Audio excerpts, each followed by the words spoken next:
మన టోటల్ నారుటోలో అందరికంటే ఎక్కువ హెడ్ ఫేస్ చేసిన క్యారెక్టర్ ఎవరైనా ఉంటే అది మన సాకురానే.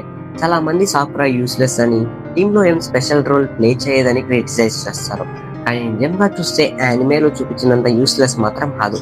యాక్చువల్లీ సాకురా మీద ఉన్న హేట్ లో కొంత పార్ట్ యానిమే పోర్ట్రైల్ వల్ల కూడా వచ్చింది. ఒక ఎగ్జాంపుల్ తీసుకుంటే, సాకురా నారుటోని ఆర్ఫన్ అని మాట్లాడినప్పుడు మనకి చాలా కోపం వచ్చింది. అప్పుడు సాస్కే తనని కరెక్ట్ చేస్తాడు. కానీ మాంగాలో ఆ సీన్ తర్వాత సాకురా తన తప్పుని రియలైజ్ అయ్యి మళ్ళీ అలా చేయకూడదని రియలైజ్ అవుతుంది. ఆ క్యారెక్టర్ గ్రోత్ యానిమేలో అంత క్లియర్ గా హైలైట్ అవ్వదు. ఇక మాంగాలో చూస్తే సాకురా నారుటోని డిస్రెస్పెక్ట్ చేసిన సీన్స్ చాలా తక్కువ.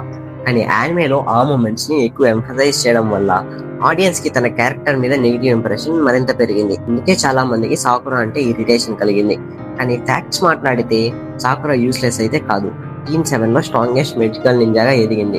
కాబట్టి సాకురా పర్ఫెక్ట్ క్యారెక్టర్ కాకపోయినా ఫ్యాండమ్ చేసినంత యూస్లెస్ మాత్రం అస్సలు కాదు. అది యానిమే క్రియేట్ చేసిన ఇమేజ్ కి మాంగాలో ఉన్న యాక్చువల్ క్యారెక్టర్ కి మధ్య ఉన్న డిఫరెన్స్ అంతే.